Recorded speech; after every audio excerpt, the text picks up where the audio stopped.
I hope आपको पुराने video अच्छे लगे होंगे। वेलकम बैक इन कॉमर्स का ज्ञान। मेरा नाम है सिद्धार्थ देराश्री और आज हम बात करने वाले हैं फाइनेंशियल मैनेजमेंट क्वेश्चनेयर्स की।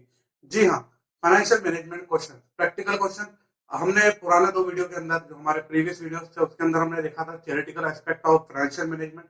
फाइनेंशियल मैनेजमेंट क्या होता है, कैसे काम करता है और वो कौन कौन से फैक्टर है जिसके हिसाब से हमको क्या करना पड़ता है, फाइनेंशियल डिसीजन लेने पड़ते हैं। तो आज हम शुरू करने वाले हैं practical question on financial management chapter number 9। But शुरू करने से पहले हम लोगों को यह देखना होगा कि उसके कंसेप्ट क्या है। फर्स्ट ऑफ ऑल हम लोग कंसेप्ट सीखेंगे, देन हम क्वेश्चन कैसे अटेंड करते हैं वो सीखेंगे। तो शुरू करते हैं हम लोग फर्स्ट कंसेप्ट। फर्स्ट कंसेप्ट है हमारे सामने ROI। अब ये ROI का मतलब क्या होता है? तो ROI का मतलब होता है return on investment. Return on investment, return business study के केस में रिटर्न का मतलब होता है इनकम। जो हमने मनी को लगाया है बिजनेस के अंदर, कैपिटल इंट्रोड्यूस करिए, उसके बदले में हमने कितना कमाया, जो हम अर्न करते हैं प्रॉफिट मनी इन्वेस्ट करने के बाद में, उसको बोलते हैं हम लोग रिटर्न। देन हम बात करते हैं रिटर्न ऑन इन्वेस्टमेंट। तो रिटर्न ऑन इन्वेस्टमेंट में हम लोगों को यह देखना होगा कि रिटर्न ऑन इन्वेस्टमेंट में हमने जितना इन्वेस्ट किया है उस पर हमको कितना रिटर्न मिल रहा है। तो ये इन्वेस्टमेंट हम लगाते कहां से? ये इन्वेस्टमेंट हम लोग लगाते हैं फाइनेंसिंग से। किससे लगाते हैं? फाइनेंसिंग से, कैपिटल से। इसमें हम लोगों ने देखा था फर्स्ट इक्विटी, सेकंड था हमारे सामने डेट।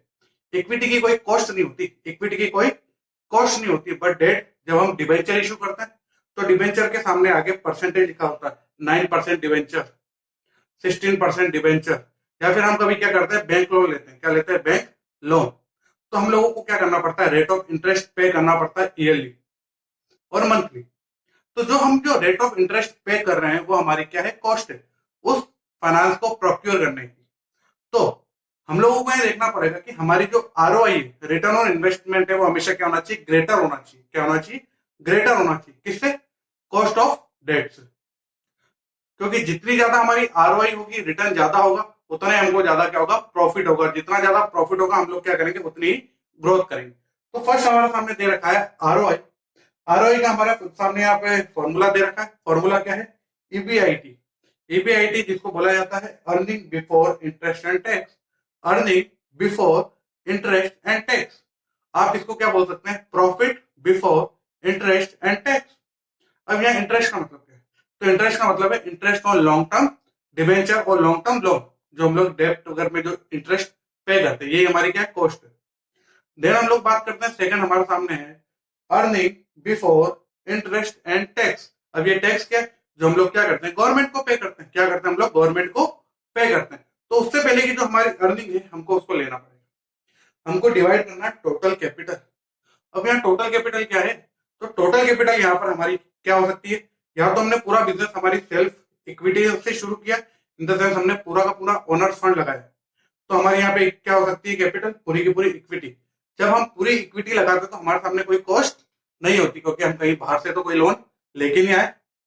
लेकिन जब हम लोग डिबेंचर इशू करते हैं या फिर बैंक लोन लेते हैं तब हमको क्या देना पड़ता है? इंटरेस्ट देना पड़ता है। तो सेकंड हमारे सामने कैपिटल क्या हो सकती है, जिसमें डेट और इक्विटी दोनों के दोनों क्या हो, इंक्लूड, दोनों के दोनों इंक्लूड हो, जिसको हम बोलते हैं कैपिटल स्ट्रक्चर। क्या बोलते हैं? Capital structure. Debt only. कोई भी बिजनेस किसी दूसरों के मनी पे क्या हो सकता है, डिपेंड नहीं हो सकता। इन द सेंस हम जो भी बिजनेस स्टार्ट कर रहे हैं उसमें हम थोड़ा बहुत तो कैपिटल खुद का इंट्रोड्यूस करेंगे।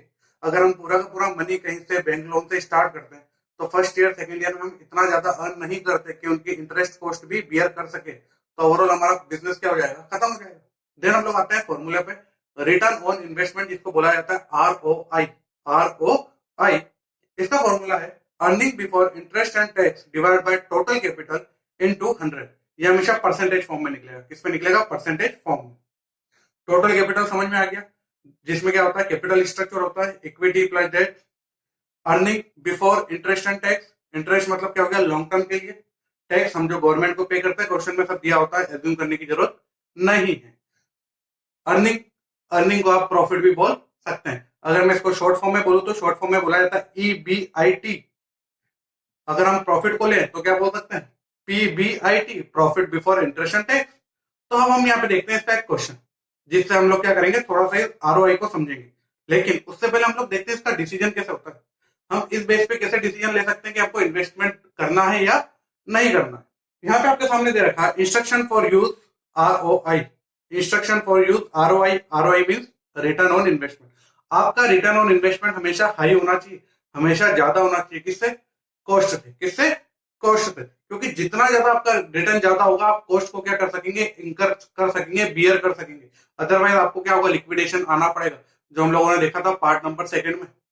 तो कंपेयर करना है आपको cost of debt with ROI. ठीक है। अब कॉस्ट ऑफ डेट क्या होगी? हमारे क्वेश्चन में दे रखी होगी, हमने इतने डिबेंचर इशू किए, इतने परसेंटेज के, 9% डिबेंचर इशू किए, तो हमारी कॉस्ट ऑफ डेट क्या होगी? 9%। हमने 18% से बैंक लोन लिया, बैंक लोन लिया, तो ओवरऑल हमारी कॉस्ट क्या हुई? 18%। लेकिन मुझे इससे रिटर्न ज्यादा कमाना है।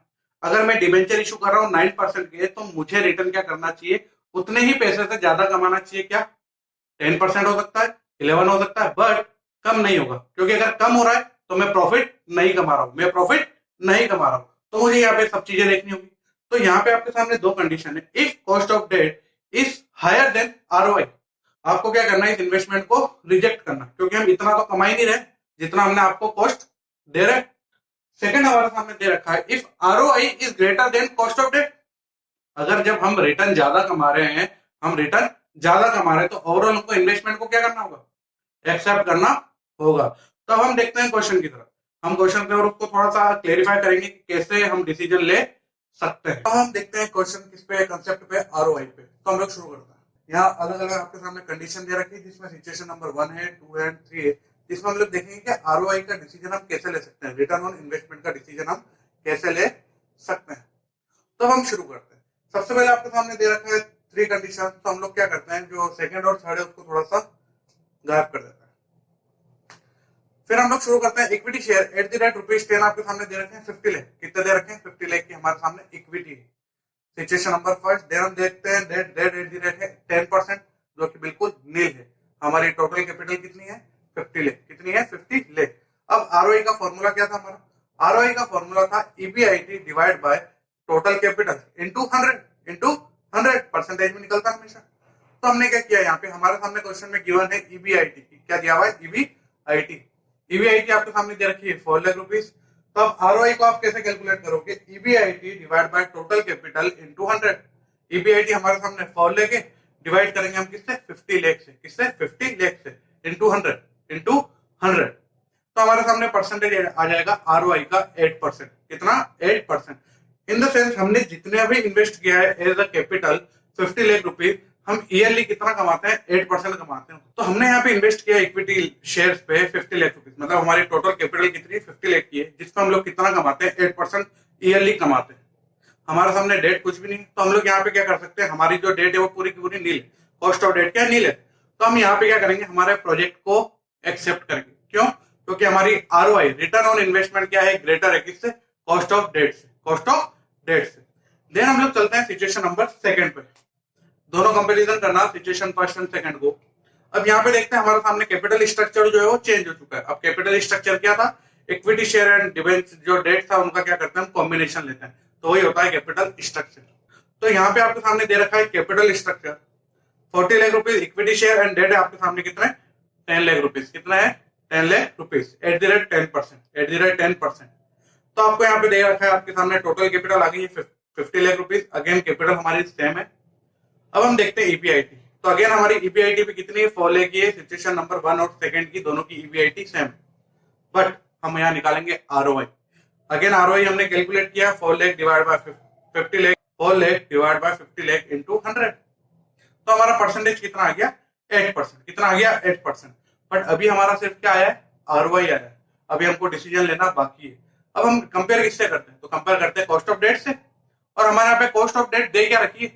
हमारे पास लोन दे रखा है 10 लाख रुपीज का eight the rate 10%। At the rate 10%।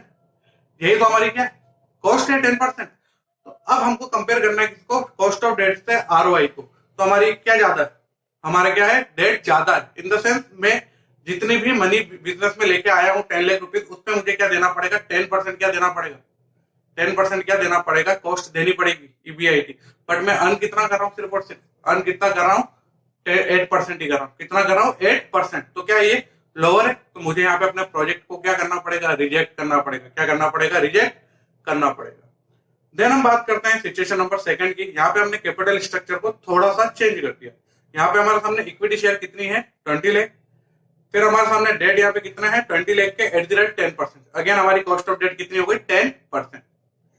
EBIT दे रखा है आपके सामने 8 लाख रुपीज। कितना दे रखा है 8 लाख रुपीज। आरओआई हम लोग कैलकुलेट करते हैं तो 8 लाख डिवाइड बाय 40 लाख। 40 लाख क्या हो गया टोटल कैपिटल इंटू 100। तो हमारा परसेंटेज कितना आ जाएगा 20%। इन द सेंस हम लोग हमारी आरओआई कितनी आ गई 20%। बट हमारी कॉस्ट कितनी, तो कॉस्ट ऑफ डेट कितनी केवल और केवल 10%। कितनी है 10%। तो यहाँ पे आपकी आरओआई क्या है ग्रेटर है किससे कॉस्ट ऑफ डेट से। तो आप यहाँ पे क्या करेंगे प्रोजेक्ट को एक्सेप्ट करेंगे। अब हम बात करते हैं कंसेप्ट नंबर 2 की जिसका नाम है calculation of earning per share EPS. Calculation of EPS earning per share. अब ये शेयर कौन से किसकी बात कर रहे हैं, तो यहाँ बात कर रहे हैं किसकी इक्विटी शेयर होल्डर्स की। किसकी बात कर रहे हैं इक्विटी शेयर होल्डर्स की जो हमारे कंपनी के रियल ओनर होते हैं। और अर्निंग कौन सी वाली ईबीआईटी वाली earning before interest and tax तो नहीं। यहाँ पे हमको क्या करनी पड़ेगी कैलकुलेशन चेक करनी पड़ेगी और ये हमारा स्टेटमेंट हमको बताएगा कि हम ईपीएस कैसे कैलकुलेट कर सकते हैं। तो सबसे पहले लिखा हुआ ईबीआईटी जिसको हम बोलते हैं earning before interest and tax, जिसको आप बोल सकते हैं profit before interest and tax. EBIT में तो आपको माइनस क्या करना है टैक्स। क्या माइनस करना है टैक्स माइनस करना। अब ये टैक्स कौन सा है, ये टैक्स है लॉन्ग टर्म बोरोइंग वाला लाइक डिबेंचर हुए, बैंक लोन हुए, फाइनेंशियल इंस्टीट्यूशन से जो आपने लोन प्रोक्योर करे हैं वो वाले। तो जब भी आप लॉन्ग टर्म के लिए इंटरेस्ट पे करते हैं डेट जिसको हम बोलते हैं डेट, तो उसके लिए जैसे आप क्या करते हैं इंटरेस्ट पे करते हैं तो आपको क्या करना पड़ता है इस ईबीआईटी में से माइनस करना पड़ता है। Earning before interest and tax में से आपको माइनस करना पड़ेगा इंटरेस्ट। फिर क्या आएगा, फिर आएगा अर्निंग बिफोर टैक्स। क्या आएगा अर्निंग बिफोर टैक्स, जिसको हम थोड़ा सा फुल बोल सकते हैं फुल फॉर्म में earning before tax after interest. तो यहाँ पे आपके सामने दे रखा है ईबीटी। हम ईबीटी कैसे निकालेंगे ईबीआईटी माइनस इंटरेस्ट। देन हमारे सामने दे रखा है ईबीटी में से हम माइनस करेंगे टैक्स। क्या माइनस करेंगे टैक्स को। अब ये टैक्स कैलकुलेट किस पे करना है हमको, क्या ईबीआईटी पे करना है नहीं, तो हमको किस पे करना है ईबीटी पे करना है। किस पे करना है ईबीटी पे अर्निंग बिफोर टैक्स पे करना है। इन द सेंस देखा जाए तो हमारी इंटरेस्ट पे हमको टैक्स देने की रिक्वायरमेंट नहीं होती है। और यही हम लोगों ने फैक्टर देखा था जब हम डेट के बारे में पढ़ रहे थे। जितना ज्यादा टैक्स रेट हाई होगा हमको इंटरेस्ट पे उस पे टैक्स देने की रिक्वायरमेंट नहीं होगी। तो हम लोग क्या प्रीफर करते थे डेट को प्रीफर करते थे बजाय इक्विटी के। तो हम लोगों ने वहां फैक्टर्स में देखा वीडियो नंबर 2 पे। तो अब हम देखते हैं यहाँ पे हम जैसे ईबीटी पे कैलकुलेट करते हैं क्या टैक्स रेट। टैक्स आपके सामने क्वेश्चन में गिवन होगी, आपको किसी भी तरह का एजम्पशन नहीं लेना है। देन हम जैसे टैक्स माइनस करते हैं तो हमारे सामने क्या आता है अर्निंग आफ्टर टैक्स। क्या आता है अर्निंग आफ्टर टैक्स। ये जो अर्निंग है आफ्टर टैक्स मतलब हमने गवर्नमेंट को पे कर दिया है, जितनी भी हमारी एक्सटर्नल लायबिलिटी थी उनको पे कर दिया है। अब ये जो पैसा बचा है ये क्या है ओनर्स फंड है। इन द सेंस अब ये पैसा किसका है ओनर्स का है। अब हम इसको डिस्ट्रीब्यूट करेंगे किसमें, तो यहाँ पे होती है 3 चीजें अर्निंग के बाद हम लोग क्या करते हैं इसको डिस्ट्रीब्यूट करते हैं जिसको बोला जाता है डिविडेंड। क्या बोला जाता है डिविडेंड। और अगर हम लोग पूरा डिविडेंड पे नहीं करते और थोड़ा सा हम लोग क्या करते हैं एज अ रिजर्व रखते हैं फॉर फ्यूचर के लिए, तो वो क्या हो जाता है हमारा रिटर्न अर्निंग। क्या हो जाता है रिटर्न अर्निंग। अब आपके यहाँ क्वेश्चन में दे रखा है न तो डिविडेंड के बारे में बोलेगा न रिटर्न के बारे में बोलेगा, आपको यहाँ किस पे बेस करना है अर्निंग पे करना है। किस पे करना है अर्निंग पे। तो आपके सामने दे रखा है अर्निंग आफ्टर टैक्स। अब आपको कैलकुलेट करना है ईपीएस अर्निंग पर शेयर। तो आपको क्या करना पड़ेगा earning after tax divide by number of equity share. अब ये नंबर ऑफ इक्विटी शेयर कैसे निकलेंगे, फर्स्ट या तो आपके क्वेश्चन में गिवन होगा 5 lakh equity share of ₹10 each, aggregating कितना हो गया 50 लाख रुपीज। तो ये जो 5 लाख है वो क्या होगा हमारा नंबर ऑफ इक्विटी शेयर। कभी कभी आपके क्वेश्चन में क्या दे रखा होगा total capital equity capital of 40 lakh @10 पर शेयर। आपकी 40 लाख की टोटल इक्विटी है और हर शेयर कितने का है 10 रुपीज का है। तो आप क्या करोगे 40 लाख डिवाइड बाय 10 करोगे तो ऑटोमेटिकली आपके नंबर ऑफ शेयर्स कितना आ जाएंगे 4 लाख आ जाएंगे। 4 लाख इंटू 10 आपके आ जाएंगे 40 लाख। तो आपको क्या करना है यहाँ पे ईपीएस। अब ये ईपीएस के बेस पे हम लोग डिसीजन क्या लेते हैं, तो कंपनी उस कैपिटल स्ट्रक्चर को प्रीफर करती है जिसमें हमारे क्या हो ईपीएस हाई हो। क्योंकि जितना ज्यादा हम अर्न करेंगे उतना ही ज्यादा हम लोग क्या करेंगे बिजनेस में ग्रोथ करेंगे एक्सपांड करेंगे और उतना ही ज्यादा हम लोग क्या कर सकते हैं डिविडेंड डिस्ट्रीब्यूट करेंगे। और जितना ज्यादा हम डिविडेंड डिस्ट्रीब्यूट करेंगे हमारी मार्केट वैल्यू उतनी ही इंप्रूव होगी इनहांस होगी। और यही हमारा ऑब्जेक्ट था फाइनेंशियल मैनेजमेंट का वेल्थ मैक्सिमाइजेशन। तो हमारा यहाँ पे फॉर्मूला क्या हो गया EPS is equal to EAT earning after tax divide by number of equity share. तो हम चलते हैं क्वेश्चन की तरफ। तो हम लोगों ने देखा कंसेप्ट नंबर 2 ईपीएस। ईपीएस कैसे निकालते हैं, earning after tax divide by number of equity share, number of equity share. तो हम लोग यहाँ पे देखते हैं, हमारे सामने क्वेश्चन नंबर देखते हैं हम लोग। यहाँ पे आपके सामने टोटल फंड दे रखा है 50 लाख, हमारे पास में क्वेश्चन है। देन हमारे सामने सिचुएशन नंबर फर्स्ट रीड करते हैं। 5 lakh equity share of ₹10 each, 5 lakh equity share of ₹10 each aggregating to ₹50 lakh. क्या हमारे सामने डेट दे रखा है कुछ भी? तो यहाँ पे नील है। देन हम लोग बात करते हैं सिचुएशन नंबर सेकंड की, जिसमें आप दे रखा है 4 lakh equity share of ₹10 each aggregating to ₹40 lakh. क्या हमारे सामने यहाँ पे डेट कितना दे रखा है? 10 lakh rupees at the rate 10%। यह 10% क्या है? हमारी कॉस्ट है। क्या है? कॉस्ट है। देन हमारे सामने दे रखा है टैक्स रेट 30% एंड दे रखा है EBIT, EBIT earning before interest and tax कितना रुपए? 8 लाख रुपीज। कितने rupees? 8 lakh rupees. Calculate EPS in both condition, which situation you will prefer और सिलेक्ट। देन हम लोग देखते हैं हमारे सामने first condition. Source first they रखा है आपके सामने, सोर्स दे रखा है, सिचुएशन नंबर फर्स्ट दे रखी है। इसमें हम लोगों को क्या देखना? इक्विटी शेयर, इक्विटी शेयर आपके सामने कितनी दे रखी है? 50 लाख। कितनी दे रखी है? 50 लाख रुपीज। क्या आपके सामने डेट दे रखी है कुछ भी? नहीं, क्योंकि हमने कहीं से भी लोन नहीं लिया है, प्रोक्योर नहीं किया है। देन हम बात करते हैं ईबीआईटी की। ईबीआईटी दे रखी है आपके सामने 8 लाख रुपीज। कितनी दे रखी है? 8 लाख रुपीज। इंटरेस्ट आपके सामने कुछ भी नहीं, क्योंकि हमने कहीं से डेट इशू ही नहीं किया, हमने कहीं से प्रोक्योर ही नहीं किया, तो हमको कॉस्ट देने की रिक्वायरमेंट है ही नहीं। तो हमारी अर्निंग बिफोर टैक्स कितनी हो गई? अगेन 8 लाख पूरी हो गई। देन हमको निकाला टैक्स। अभी टैक्स किस में निकलता है? तो टैक्स हमेशा किस में निकलता है? अर्निंग बिफोर टैक्स वाला जो अमाउंट है उस पर आपको क्या करना पड़ेगा? टैक्स निकालना पड़ेगा, कैलकुलेट करना पड़ेगा अर्निंग बिफोर टैक्स पे। अर्निंग बिफोर टैक्स कितना है? 8 लाख है। 8 लाख का 30% कितना हो गया? 2,40,000। देन हम जैसे माइनस करते हैं टैक्स को, तो हमारे सामने आता है earning after tax. Earning after tax जो क्या है हमारे सामने? 5,60,000, 5,60,000। अब हमको निकालना है ईपीएस। ईपीएस का फॉर्मूला क्या होता है? Earning after tax divide by number of equity share. तो हमारी फर्स्ट कंडीशन में हमारे सामने क्या था? Earning after tax 5,60,000। कितना था? 5,60,000। और हमारे नंबर ऑफ इक्विटी शेयर कितने थे? तो हमारे यहाँ पे दे रखा है इक्विटी शेयर कैपिटल कितनी? 50 लाख। और हर शेयर कितने का था? 10 रुपीज का था। तो 50 लाख डिवाइड बाय 10 रुपीज, तो हमारा शेयर कितना होगा? Number of equity share 5 lakh हो गए। तो हम लोगों को करना होगा 5,60,000 डिवाइड बाय 5 लाख। तो हमारे सामने क्या आ जाएगा? ईपीएस कितने? 1.12। इसका मतलब ये होता है कि अगर कोई इन्वेस्टर आपकी कंपनी में 10 रुपीज इन्वेस्ट करता है एज अ कैपिटल, तो आप उसको ईयर एंड में कितने रुपए वापस दे रहे हो? 1.12 अर्निंग। डिविडेंड जो डिस्ट्रीब्यूट करते हैं वो बात की बात है, बट आपने अर्निंग कितना किया? 1.12 पर शेयर। देन हम लोग बात करते हैं सिचुएशन नंबर सेकंड की। तो आपके सामने यहाँ पे क्वेश्चन दे रखा है, अगेन चलते हैं। 4 lakh equity share of ₹10 each aggregating to ₹40 lakh. Debt आपके सामने दे रखे हैं 10 lakh at the rate rupees, at the rate 10%, at the rate 10%। Again आपकी कॉस्ट कितनी हो गई? 10%। सॉल्यूशन देखते हैं इसका। तो आपके सामने यहाँ दे रखा है 40 लाख। कितना दे रखा है? 40 लाख इक्विटी शेयर। डेट आपके सामने दे रखे हैं 10 लाख। आपकी टोटल कैपिटल कितनी हो गई? 50 लाख। अब देखते हैं यहाँ पे ईबीआईटी दे रखी है आपके सामने, गिवन है 8 लाख रुपीज। अब यहाँ पे आपको इंटरेस्ट पे करना पड़ेगा, क्योंकि आपने डिवेंचर को क्या किया? प्रोक्योर किया है, हमारे बिजनेस में आपने इन्वेस्ट किया है थ्रू डिवेंचर। आपने कितने किया? 10 लाख। 10 लाख का 10% कितना होता है? 1 लाख रुपीज। कितना होता है? 1 लाख रुपीज। आप इसको डिडक्ट कर दो, तो आपके सामने क्या आएगा? Earning before tax. Earning before tax कितना आ गया? 7 लाख रुपीज। कितना आ गया? 7 लाख। अब इस 7 में से हमको क्या करना है? टैक्स माइनस करना। और टैक्स हमेशा किस में निकलता है? अर्निंग बिफोर टैक्स का परसेंटेज आपको कैलकुलेट करना पड़ता है टैक्स के लिए। तो अर्निंग बिफोर टैक्स कितना है? 7 लाख है। आपका 30% कितना हो गया? 2,10,000, 2,10,000। अगेन आपके सामने अर्निंग आफ्टर टैक्स कितना आ गया? 4,90,000, 4,90,000। अब हमको निकालना ईपीएस। ईपीएस का फॉर्मूला क्या होता है? Earning after tax divide by number of equity share. आपके सामने यहाँ पे अर्निंग आफ्टर टैक्स कितना दे? अर्निंग आफ्टर टैक्स दे रखा है 4,90,000। और फिर आपके सामने नंबर ऑफ इक्विटी शेयर कितना है? 4 लाख। कितना है? 4 लाख। तो आप जैसे ही 4,90,000 को डिवाइड करते हैं 4 लाख से, तो आपके सामने क्या आ जाता है? 1.123, 1.23। अब आप देखिए, आप एज ए इन्वेस्टर किस कंपनी में इन्वेस्ट करेंगे? 1.12 वाली पे या 1.23 पे? अगर मैं किसी कंपनी में 10 रुपीज देता हूं, तो मुझे एक कंपनी देती है 1.12 और सेकंड कंपनी क्या देती है? 1.23। तो मेरी ज्यादा अर्निंग किस पे है? 1.23 पे।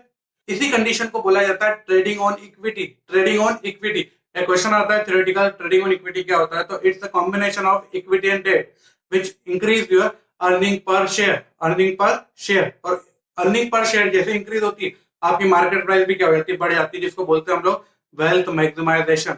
यही तो हमारा ऑब्जेक्टिव है फाइनेंशियल मैनेजमेंट का। तो हमारे यहाँ पे कंक्लूजन क्या होगा? Earning per share is higher in situation number second due to effect on trading on equity. Trading on equity आपको कंसेप्ट समझ में आया? ऐसा कैपिटल स्ट्रक्चर जिसमें इक्विटी और डेट दोनों, और हमारी ईपीएस भी क्या हो जाए? इंक्रीज हो जाए, अर्निंग पर शेयर भी क्या हो जाए? इंक्रीज हो जाए, उसी को बोला जाता है trading on equity. So I hope आप लोगों को ये वीडियो पसंद आया होगा, कंसेप्ट समझ में आए होंगे। अगले वीडियो में हम नए कंसेप्ट के साथ आएंगे, नए क्वेश्चन के साथ आएंगे, और आप ये वाले क्वेश्चन ट्राई करते रहिए अपनी बुक में, मॉड्यूल में, नेट से। Thank you. Like share and subscribe कीजिए।